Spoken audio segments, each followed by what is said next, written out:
I still remember the smell of rain that evening. I came home earlier than usual, carrying a bouquet of lilies, Rachel's favorite. She had just gotten her promotion, and I wanted to surprise her. I unlocked the door quietly, thinking I'd find her watching TV or on a call. Instead, I heard laughter, a man's laughter, deep, confident, too familiar for a stranger. "Rachel?" I called softly. No answer, only a muffled giggle from upstairs. I felt my chest tighten as I climbed the steps, one careful step at a time. At the bedroom door, I froze. Her voice whispered something I wasn't supposed to hear. "You make me feel alive, Adrian." My heart cracked open. The door wasn't fully closed. I pushed it slightly, and there she was, Rachel, tangled in someone else's arms. His face I knew from her office party, her boss, Adrian Blake. For a second, I couldn't speak. My hand loosened, and the bouquet hit the floor. Rachel gasped. "Ethan!" I wanted to answer, but my voice refused to come out. The only sound was the rain tapping the window. Adrian stood up first, half-dressed, defiant. "This isn't what it looks like," he said, like every coward in every cliché. I laughed bitterly. "Then tell me, Adrian, what does it look like? A business meeting?" Rachel grabbed a blanket, clutching it to her chest. "Please, let me explain." "Explain?" I snapped. "Explain what, Rachel? How you went from 'I love you' this morning to this tonight?" She flinched. "You don't understand, Ethan. I've been unhappy for a long time." My heart pounded louder than the rain. "Unhappy enough to destroy everything we built?" She shook her head, tears forming. "You were distant, always busy. I needed to feel something again." I took a slow step back, my chest aching. "So you chose him? Your boss?" Adrian spoke again, his tone sharp. "Look, man, you're overreacting. These things happen." My fists clenched. "Overreacting? You're sleeping with my wife in my bed." He smirked. "She wanted this. Don't blame her for finding someone who actually sees her worth. That did it." I stepped forward, every muscle trembling. "You don't talk about her worth. You don't even know what loyalty means." Rachel cried out, "Stop, please, Ethan, just listen." "No," I said, my voice breaking. "I've done enough listening." The room felt smaller, suffocating. My eyes moved to the flowers on the floor, petals scattered like pieces of my heart. "Do you love him?" I asked quietly. Her silence was the longest sound I've ever heard. "I thought so," I whispered. She finally spoke, voice cracking. "I don't know, Ethan. Maybe I just wanted more." I nodded slowly. "More than honesty? More than the man who stayed when you had nothing?"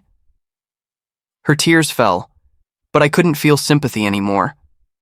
Something inside me turned cold. Adrian grabbed his shirt and muttered, "Let's go, Rachel." She looked torn. "Adrian," he glared. "Come on, you made your choice." My throat tightened as I said, "Yeah, Rachel, go with him. It's where you wanted to be." She hesitated, staring at me like she wanted forgiveness, but I had nothing left to give. When she finally left, the door clicked shut behind her. That sound, that single click, was the death of everything we had. I stood there for minutes, maybe hours. The flowers had turned dark from the rain that slipped through the open window. My reflection in the mirror didn't look like me anymore. Mark had once told me, "You'd never survive betrayal. You love too deeply." I guess he was right. I sat on the edge of the bed, staring at the crumpled blanket, the scent of perfume still hanging heavy in the air. I wanted to scream, to break something, to undo time, but instead, I just whispered, "Why wasn't I enough?" The silence answered me. When I finally gathered the strength to move, I packed a small bag, just essentials.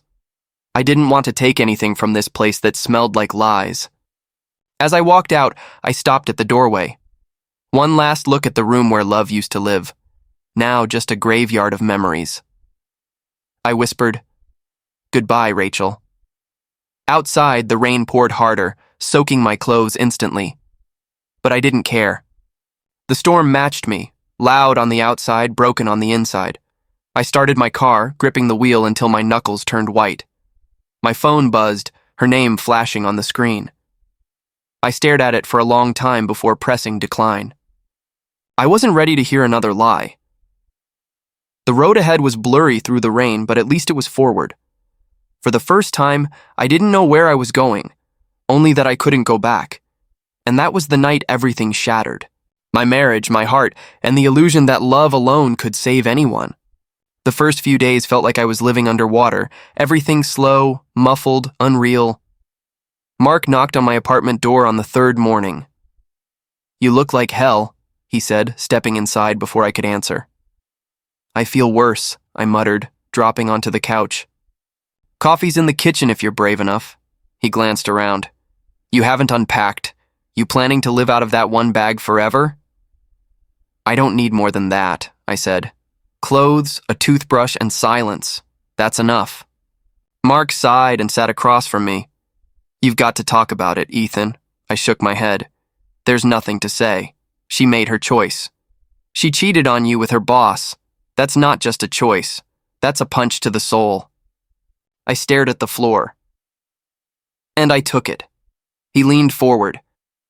"You don't have to just take it. File for divorce. Don't let her drag you through more pain."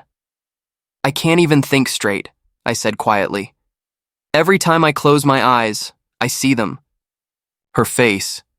His hands. Mark's voice softened. "Then don't close your eyes. Stand up. Fight back. Don't drown in her betrayal." I laughed bitterly. "You make it sound easy." "It's not," he admitted. "But neither is letting her keep power over you." I looked at him. "She's already moved in with him, you know? Rachel and Adrian. I heard it from Lily." His eyebrows rose. "Already?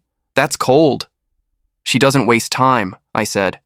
"Guess love doesn't either." "Love?" he asked sharply. "You still calling that love?" I hesitated. "I don't know what else to call it. Habit, maybe. Memory." He stood up, pacing. "You can't let her define you, Ethan. You were loyal, honest. That matters." "Does it?" I asked. "Because right now, all that honesty got me is an empty apartment." Mark turned toward the door, but stopped. "You're angry. Good. Hold on to that. It means you're waking up." When he left, the silence came rushing back, heavy and suffocating. I tried working, but the screen blurred. Every email, every line of code reminded me of how distracted I'd been trying to please Rachel. That night, I lay on the couch, scrolling through my phone out of habit. My thumb froze. There she was, Rachel, smiling in a photo beside Adrian, wine glasses raised, his hand resting on her waist. The caption read, "New beginnings with someone who believes in me." I stared at those words until my chest ached. Believes in her? I believed in her. I built a life around her. My phone buzzed again. "Mark." "Did you see it?" he asked without preamble. "Yeah," I said. "The universe has a cruel sense of humor." "Block her," he said. "Delete everything." "I can't," I admitted. "Not yet. I need to see the truth. It keeps me from pretending this is fixable." He sighed. "You're torturing yourself." "I know," I said.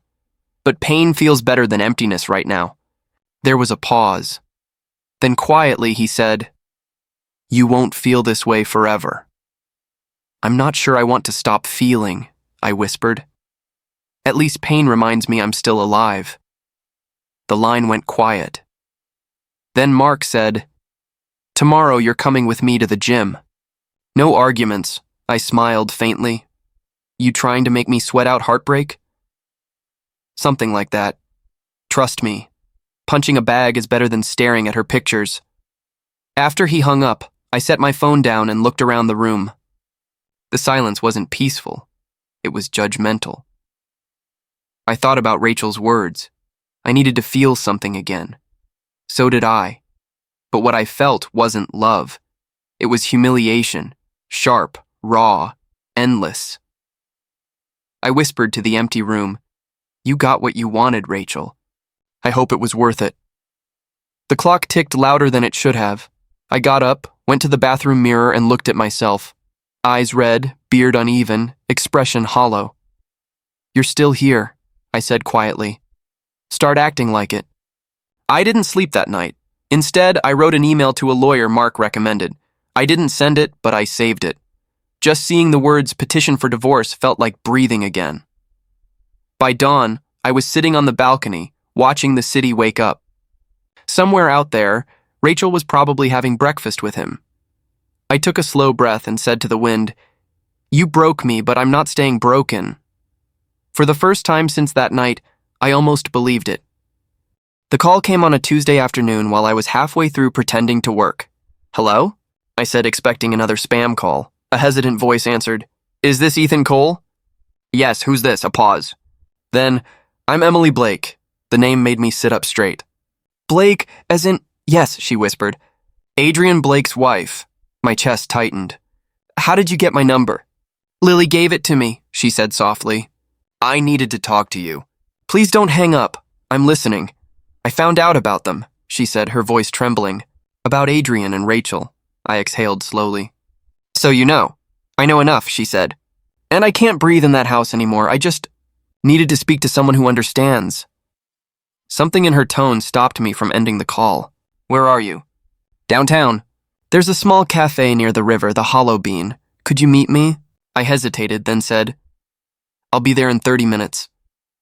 The place was quiet when I arrived, all soft jazz and clinking cups. She was easy to spot. A woman sitting by the window, hands wrapped around a coffee cup she wasn't drinking. Her eyes were red, her posture stiff, like she was holding herself together with willpower alone. I walked up slowly. "Emily?" She looked up. "Ethan," her voice cracked slightly. "Thank you for coming." "I didn't know what else to do," I said. "I guess neither of us asked for this." She gave a bitter smile. "No one ever does." We sat in silence for a few seconds before she spoke again. "When did you find out?" "Last week," I said. "Came home early. Found them together," she winced. "I walked in on Adrian's phone last night. Messages from Rachel, pictures. He didn't even bother deleting them." I clenched my jaw. "He never struck me as the careful type." She gave a humorless laugh. "Careful? He thinks he's invincible." I looked at her carefully. "You sound calm." "I'm not," she admitted. "I'm shaking inside. I just got good at hiding it." "Yeah," I said quietly. "That's how survival starts. Pretending you're fine until you almost believe it." She looked at me, eyes softening. "You still love her, don't you?" I didn't answer right away. I don't know if it's love anymore. Maybe it's the ghost of it, the habit of missing someone who doesn't deserve it. Her eyes glistened. "That's exactly how I feel. Like I'm grieving someone who's still alive." For a moment, neither of us spoke. The world outside moved on. People laughing, cars passing, life continuing without permission. I finally said, "Do you ever wonder what they're doing right now?" She nodded. "All the time. I picture them smiling somewhere, while I'm here trying to remember how to breathe." "I hate that it still hurts," I admitted, "even after knowing the truth." "It hurts because you cared honestly," she said. "People like them. They take advantage of that." Her words landed hard. "You sound like you've thought about this a lot." "I've had sleepless nights to practice," she said, smiling faintly. "I even confronted him this morning. He said it was a mistake, a 6-month mistake," I scoffed. "Rachel said she needed to feel something again." Emily shook her head. "They always make themselves the victims." "Yeah," I said. "Guess that's easier than owning the pain they caused." She studied me for a moment. "What are you going to do now?" "I don't know yet," I said honestly. "Part of me wants to ruin them both. Another part just wants peace." "I get that," she said quietly. "Revenge sounds satisfying until you realize it keeps them in your head." "Maybe," I said, "but forgiveness doesn't feel right either." "Not yet," she nodded slowly. "Then don't forgive, not now. Just don't let them destroy what's left of you." Her voice cracked near the end, and for the first time that day, I saw the truth. She was just as shattered as I was. "Emily," I said softly. "You don't deserve this," she gave a sad smile. "Neither do you." We sat there, two strangers connected by betrayal, bound by the same wound. When the waitress came by, she asked if we wanted refills. Emily looked at me, and for a strange, brief second, we both laughed. not because it was funny, but because it was the only sound that didn't hurt. After the waitress left, Emily whispered, "It's strange, isn't it? How pain makes strangers feel like old friends." "Maybe that's how healing starts," I said. "Finding someone who gets it." She looked out the window. "I don't think I'm ready to heal yet." "Me neither," I said. "But I think I'm ready to stop pretending I'm okay." She turned back to me. "Then we start there," I nodded. Together, maybe? "Maybe," she said softly. When I left the cafe, the air outside felt colder but clearer. For the first time since that night, my chest didn't feel completely hollow. Her words replayed in my mind. "Don't let them destroy what's left of you." I looked at my reflection in a shop window and whispered, "I won't," and I meant it. Emily started calling every few days after our first meeting. Sometimes to talk, sometimes just to breathe on the other end of the line. "Ethan," she said one evening, voice low, "I think I found something." I leaned back in my chair. "Something like what?" "Adrian's been moving money," she said. "From the company account to some personal one. The numbers don't match. I work in the finance department. I'd know." I sat up straight. "You're serious?" "As serious as betrayal gets," she replied. "And your wife, Rachel, she's helping him. Her name shows up in the transfers." My chest tightened. "Rachel's involved in that?" "She's been handling his PR contracts," Emily said bitterly. "Except the invoices go to shell accounts." "It's money laundering, Ethan." I rubbed my temples. "Jesus, I thought they were just cheating emotionally, not legally," Emily sighed. "They're building a life on lies. And I'm done watching it." Her words echoed in my head long after the call ended. I opened my laptop and started digging. Quietly. Carefully. The next morning, Mark noticed the dark circles under my eyes. "You look like hell," he said. "Can't sleep," I muttered. He studied me. "Still thinking about Rachel?" "About all of it," I hesitated. "Mark, hypothetically, what happens if someone at a company is stealing money?" He frowned. "Hypothetically?" "Yeah." "Well," he said slowly, "if it's proven, it's a federal crime." "But Ethan, why do I feel like you're not being hypothetical?" I looked away. "Because I'm not sure how far I'm willing to go." "Go for what?" "Revenge?" "Justice," I corrected quietly. He sighed. "Same road, different names. Don't become them." I met his eyes. "Maybe justice looks like revenge when you've been lied to long enough." That night, Emily called again. "I found more," she said, excitement mixed with fear. "He's been falsifying audit reports. I have copies." "Send them," I said. "Are you sure? If anyone finds out I gave these..." "They won't. I'll keep you safe." She hesitated. "You sound different. Focused," I said. "I'm done being the victim." There was silence, then her soft voice. "Be careful, Ethan. I don't want to lose the only person who understands me." Her words hit deeper than I expected.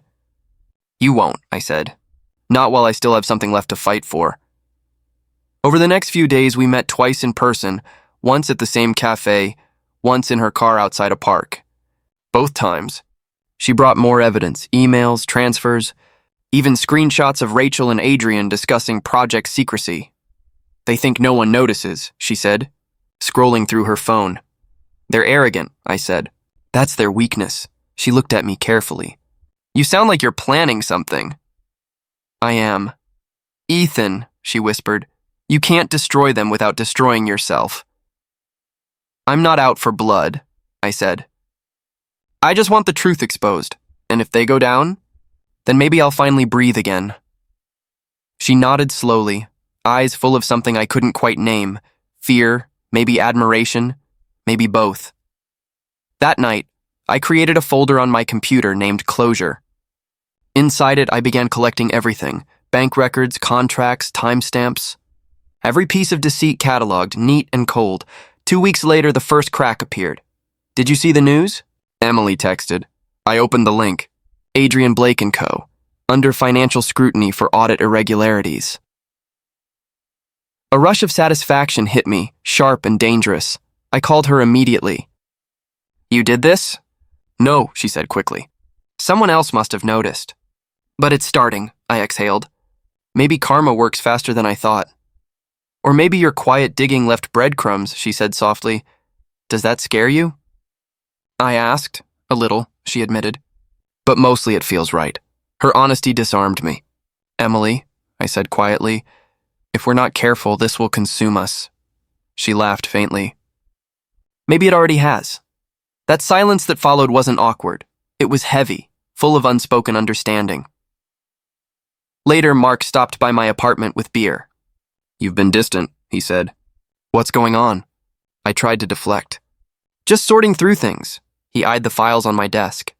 Sorting, huh? Looks like plotting. Maybe both, I said. He set down the beer.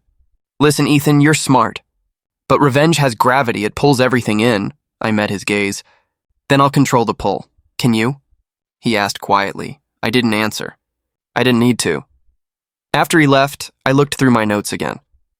Every page, every line, was a piece of my broken heart rearranged into strategy. When Emily called that night, her voice trembled. Adrian's panicking. He thinks someone inside the company tipped them off. Good, I said. Let him feel cornered. Ethan, this isn't just about him anymore, she said. We're in this now, together. Are you afraid? I asked. Yes, she whispered. But for you, not for me. Her words lingered long after the call ended.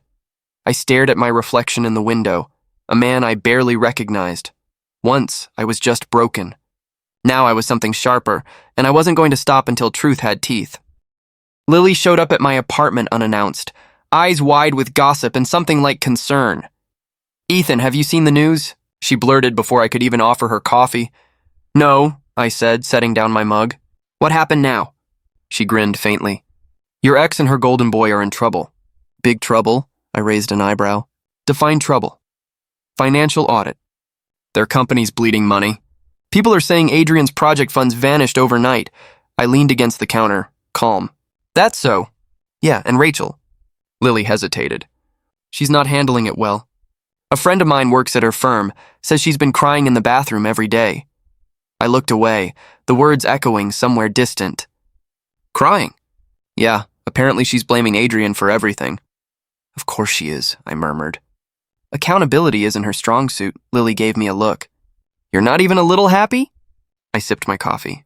Happiness isn't the word. It's quiet. Like the storm's finally passed, she smiled faintly. You've changed, Ethan. You used to shake when you talked about her.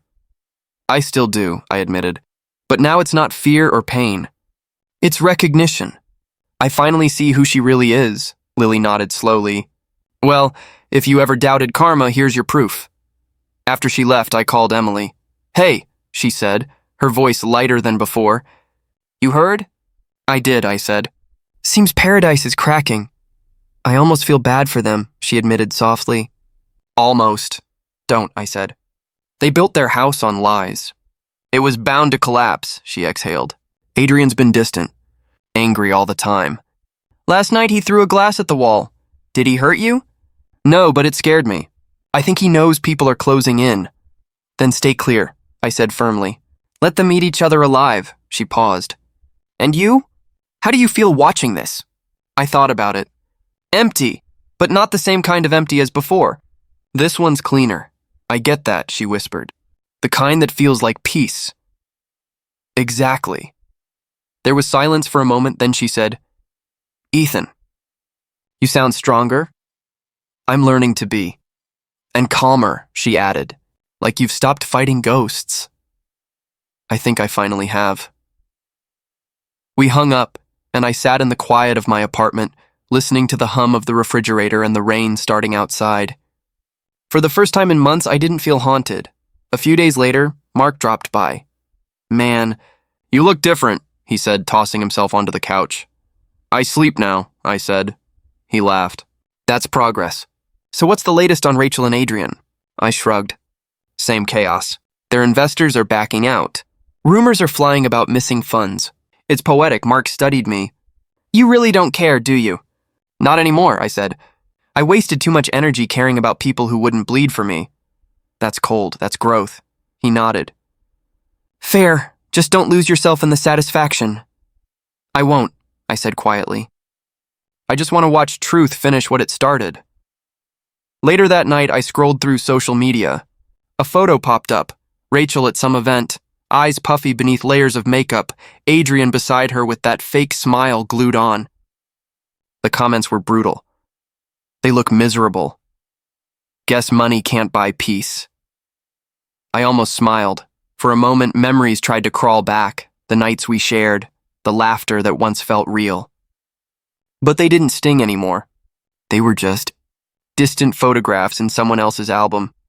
The next morning, Emily texted, "He's breaking. I think he's losing everything." "Good," I typed back. "So are the illusions." She replied with a single line, "We survived them." I stared at her words longer than I should have. Maybe survival was its own revenge. When the call from Lily came again, she sounded nervous. "Ethan, rumor is Rachel might get questioned too." I stayed silent. "She doesn't deserve prison," Lily said softly. "She deserves consequence," I corrected. "That's not cruelty, it's balance." "You're really not the same person," she whispered. "No," I said. That version of me died the night I walked away. After the call, I stepped out onto the balcony. The air smelled like rain and iron. Below, the city moved, uncaring, unbothered. For the first time, I wasn't waiting for anything. No apology, no justice, no closure. It was already here, quietly existing in my stillness. Rachel's world was collapsing. Mine was just beginning. I woke up to my phone buzzing nonstop. 10 missed calls, 5 messages, and 1 headline staring back at me. Adrian Blake arrested for corporate fraud. I sat there, blinking at the screen. For a second, I wasn't sure if I was dreaming. Then the messages came flooding in. Mark was the first to call. "You seeing this?" "I'm looking at it right now," I said. "It's real. Man, karma doesn't just knock, it kicks the door in. They've got him for embezzlement, false reporting, the works." "Rachel?" I asked quietly. "She's not arrested. But her name's in every report. She's finished." I leaned back, staring at the ceiling. "So it finally happened," Mark whistled. "You okay?" I almost smiled. "Better than okay," he laughed softly. "I never thought I'd see you sound this calm about their downfall." "I've had time to prepare," I said. "They built an empire on lies. I just waited for gravity to do its job." Before Mark could reply, another call buzzed in. Unknown number. My chest tightened, but I already knew. "I'll call you later," I said, hanging up and answering the new call. "Ethan?" The voice trembled, soaked in tears. I exhaled slowly. "Rachel, please," she whispered. "Don't hang up. What do you want?" Her sob hit through the line. "It's all falling apart. Adrian's been taken by the police. Reporters won't leave my door. They froze our accounts. I don't know what to do." "You should probably start with honesty," I said flatly. "I didn't know he was stealing." She cried. "He told me everything was legal." I believed him. "You believed him like you believed me?" I asked. That didn't end well either.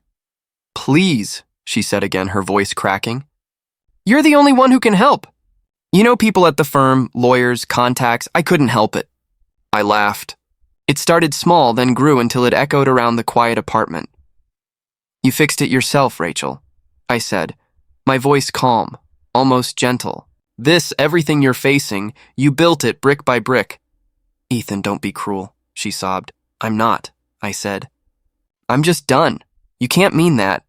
"After everything we had, we didn't have everything, Rachel," I interrupted. "We had me, and you threw it away." There was silence on the other end, broken only by her uneven breathing. "Do you hate me?" she finally whispered. "I don't care enough to hate you anymore." "Please," she said again, desperate now. "I have no one." "You had me," I said quietly. "And that was never enough for you."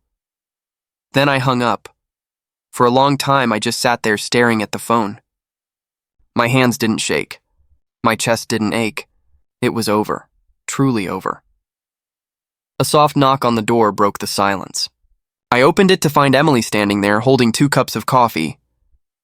"I figured you'd seen the news," she said. I did. She stepped inside, setting the cups on the table. "You okay?" I nodded. "Better than I thought I'd be." She studied my face. "You look peaceful." "I think I am." We sat down. Neither of us spoke for a moment. The quiet wasn't awkward, it was solid, like we'd both earned it. "Adrian called me too," she said finally. "From holding. He wanted me to bail him out." I looked at her.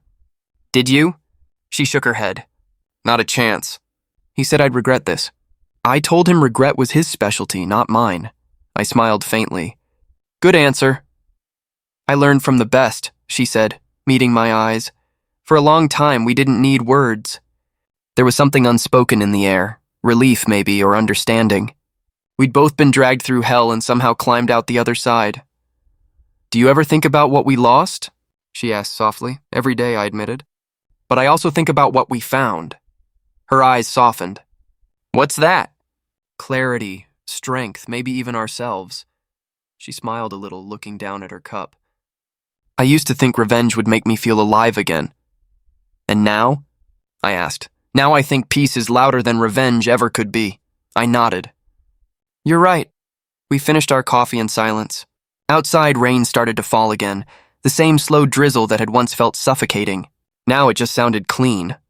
Emily stood and walked toward the door. So what happens now, Ethan?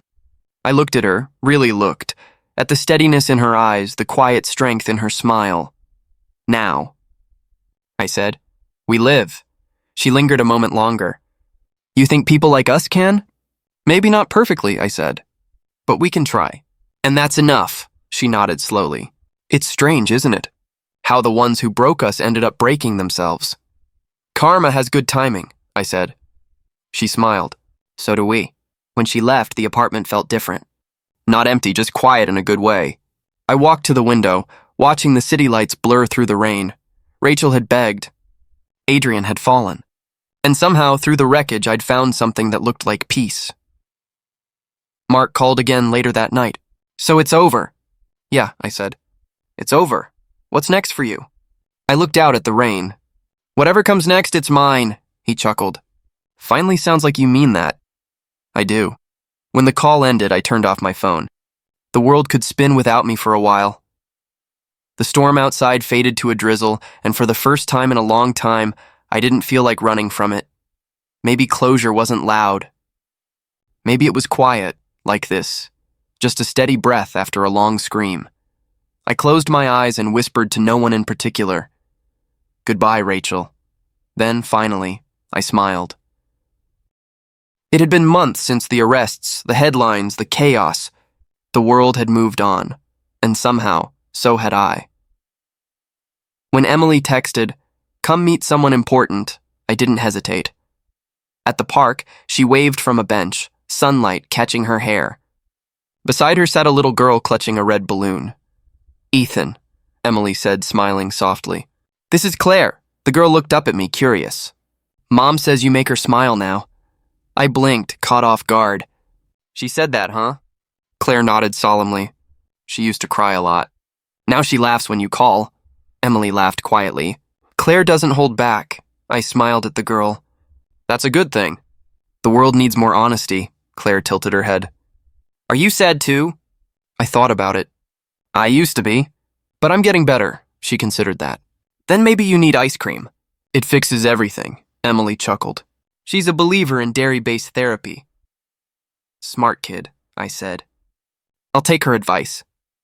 As we walked toward the ice cream stand, Emily nudged me. You're good with her.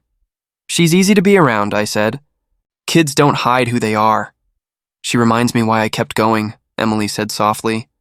Even when it felt impossible, I glanced at her. She's your anchor. And my reason to heal, she replied. Yours? I looked at her for a moment. Maybe this. Moments like this, she smiled. That's a good answer. We sat on a bench while Claire attacked her cone like it owed her money. I never thought I'd laugh again, Emily said suddenly. Not really. Me neither, I admitted. But here we are sitting in the sun, not talking about them. That's progress. Feels like freedom. She looked at me. Do you ever think about them anymore? Sometimes, I said honestly. But not with anger, more like remembering a scar, she nodded. Same. I thought revenge would heal me, but it just kept me tied to them. It's strange, I said, watching Claire chase a butterfly. All that fire, all that pain, and now peace feels louder than rage ever did. Emily smiled faintly. Peace always whispers. You just have to quiet down enough to hear it. We sat in silence for a while, the kind that didn't hurt. The air smelled of grass and melted sugar. Claire ran back, giggling. Look, I caught it! She opened her hands to reveal nothing but air. Emily laughed. You let it go? Claire shrugged. It wanted to fly. Her words hit harder than they should have. Maybe letting go was its own kind of catching. When Claire ran off again, Emily turned to me. You've changed, Ethan. Hopefully for the better. For the freer, she said. You don't carry it anymore, the bitterness. I traded it for peace, I said. Lighter baggage. You sound like someone who's ready to start again. I met her eyes. Maybe I am, she smiled softly. Good, because I think I am too. We walked Claire home as the sun began to set, painting the sky in gold and amber. At her door, Claire hugged me unexpectedly. You should come again, she said. Mom laughs more when you're here. I smiled. Then I'll come by. After she ran inside, Emily lingered. Thank you, she said quietly. For what? For showing me that broken doesn't mean ruined. I hesitated, then said, You showed me the same thing.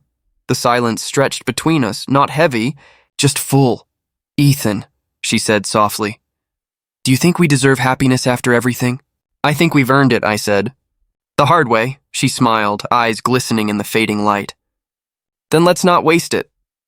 We stood there for a moment, two survivors of different storms, finally learning to breathe in the same calm air.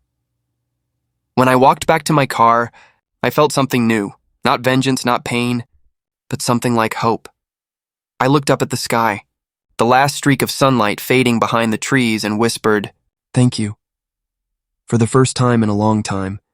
It wasn't to anyone in particular, just the world, just life.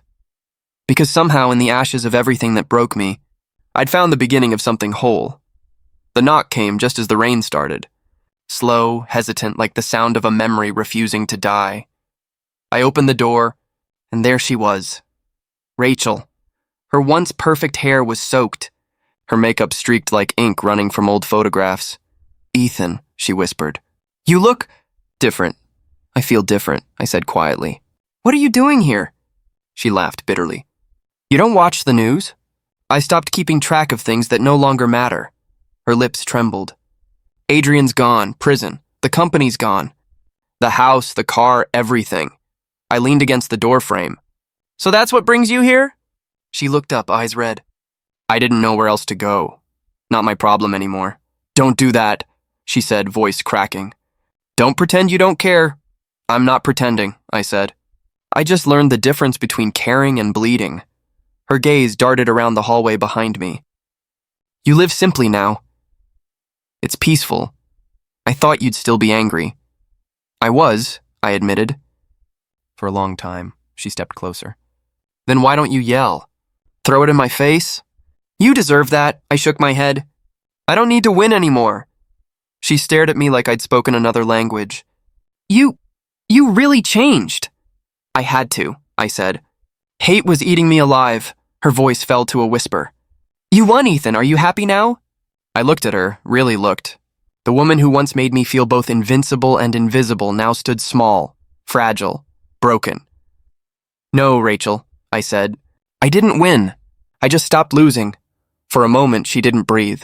Then she nodded slowly, tears spilling down. I ruined everything, didn't I? Yeah, I said softly. But you also taught me everything I needed to know about who I am. She covered her mouth, trembling. I'm sorry. For all of it. I believe you, I said. But that doesn't change what happened. She looked down. I don't expect forgiveness. Good, I said gently. Because I'm not giving it to make you feel better. I'm doing it to finally let go. Her eyes lifted, confused.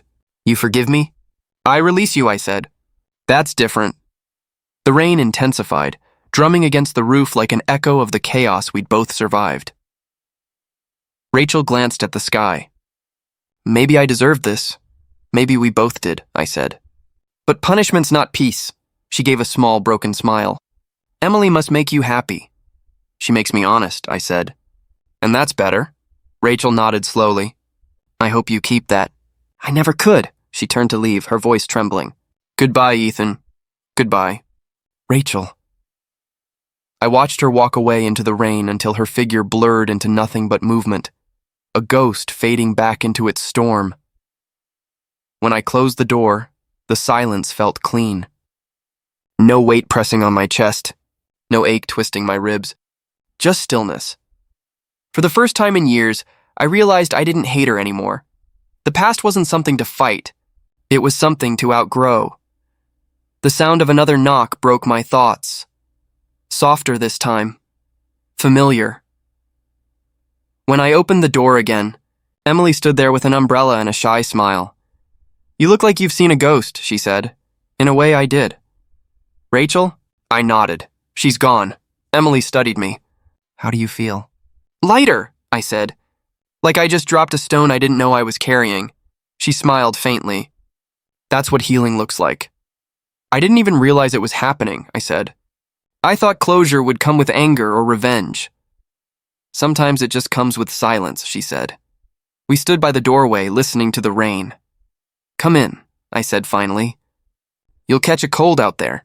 She stepped inside, shaking off the umbrella. "You sure you're okay?" "I think I am," I said.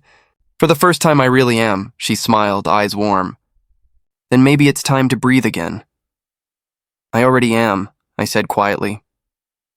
Outside, the rain began to ease, leaving only the soft patter of drops sliding from leaves, like the world itself was exhaling. Emily looked around my quiet home, then back at me. "It feels peaceful here."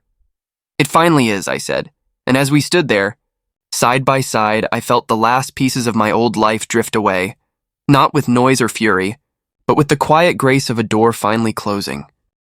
The sun was dipping low when Emily and I reached the hill behind her house. The sky burned gold and rose, stretching wide like something newly forgiven. "Hard to believe," she murmured, sitting down beside me. 6 months ago we were both falling apart. Now we're... What? Halfway glued back together? I said with a small laugh. She smiled. "Maybe, but it's a softer kind of broken, isn't it?" I looked at her, really looked. The wind moved through her hair, gentle, unhurried. Yeah, the kind that doesn't cut anymore. For a while, neither of us spoke. The world was quiet except for the faint rustle of leaves and the steady rhythm of our breathing. "Do you ever think about them?" she asked finally. "Sometimes," I admitted. Not with anger. "Just curiosity." "Like remembering a storm that used to scare me," she nodded. "I used to check the news, to see if Adrian was still in court, if Rachel showed up. Then one day I just stopped." "Me too," I said. I realized they didn't deserve space in my head anymore. Emily chuckled softly. "It's strange, isn't it? How peace sneaks in when you stop waiting for it." "Peace," I said, testing the word. "It feels foreign, but I could get used to it." She turned to me. "You already have." "You just don't notice," I smiled faintly. "You think so?" "I know so. You don't talk like a man who's lost everything anymore." "I guess that's because I found something better," I said. Her eyes softened. "And what's that?" "Someone who understands without needing to fix me." She blushed slightly, looking away. "That sounds dangerously close to affection." "Maybe it is," I said. "But it's not the kind I used to mistake for love." Emily tilted her head. "What's the difference?" "Before, love felt like chasing approval," I said slowly. "Now it feels like breathing beside someone who doesn't ask you to change." She smiled. Quiet, genuine. That's the best kind. The air between us was gentle but alive, humming with something fragile and new. "Do you ever think we were meant to meet?" she asked softly. I thought about it for a moment. Maybe not meant to. Maybe just ready to. Ready? Yeah. I think pain doesn't send people to you. It prepares you for them. Emily's eyes glistened in the fading light. "That's beautiful." "It's honest," I said.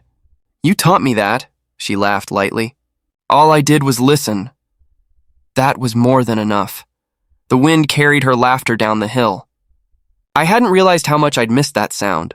Light, unburdened. "Ethan," she said after a pause, her tone softer now. "Do you still feel afraid to love again?" I looked at her hand resting between us on the grass. "I think I was," I said.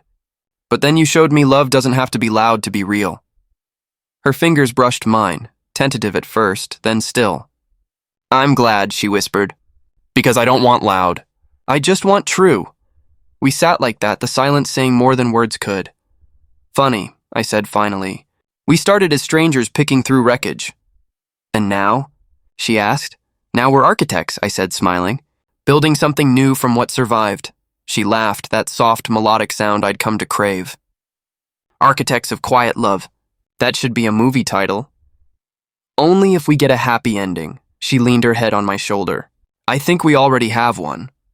The sun touched the horizon, spilling light across her face.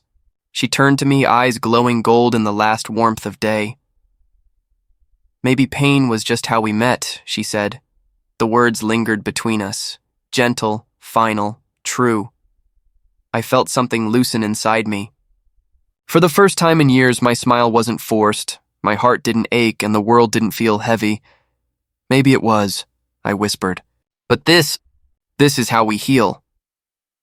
She closed her eyes, resting against me as the light faded completely. I didn't need to say anything more. Love didn't have to roar anymore. It could whisper, breathe, and still mean everything.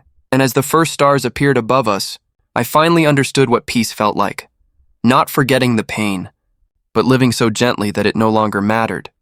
The night air was cool against my skin as I leaned on the balcony rail. The city stretched before me, alive, restless, and honest. Once it had felt like a battlefield. Now it looked like a beginning. Emily stepped out behind me. "You're quiet," she said softly. "Thinking again?" "Always," I replied with a small smile. "It's a bad habit." She moved beside me, her shoulder brushing mine. "You look different when you think now. Lighter." "Lighter?" I laughed quietly. A few months ago, I thought I'd never feel that word again. "You earned it," she said. "Every bit of peace you have." I stared at the skyline. It doesn't even feel like peace sometimes. More like acceptance. Like I finally stopped fighting ghosts. She leaned on the railing, following my gaze. "You stopped letting pain define you." "Yeah," I said slowly. For a long time, I thought pain was proof that I cared. That if it hurt, it meant it mattered. And now? She asked. "Now I know pain was just the storm before the calm." Emily smiled faintly. "That sounds like something a healed man would say." "I'm not sure I'm healed," I said. "But I'm no longer bleeding." Her hand found mine. Steady, warm. "That's enough." We stood in silence for a while. Cars hummed below, the city breathing like a living thing. Somewhere, someone was laughing, someone was crying, someone was breaking, just like I once had. "I used to hate this city," I said quietly. Every street reminded me of her. Every light felt like a spotlight on my failure. "And now?" she asked again. "Now I see it differently," I said. "It's not the city that broke me." I did that to myself, by giving my happiness to someone who didn't know how to hold it. Emily's voice softened. "You learned the hardest lesson there is. What's that?" "That loving someone isn't about saving them. It's about not losing yourself." I turned to her. "And you helped me remember that." She smiled, eyes reflecting the soft city lights. "We helped each other. You gave me courage when I thought my story was over." I looked at her. Really looked. Funny, isn't it? How two broken people can build something whole. She laughed softly. Maybe that's what redemption really is. Not fixing what was lost, but finding what's real. Her words sank deep. "You know," I said, "I used to think my downfall defined me. That the betrayal would always be the last line of my story. And now you know better."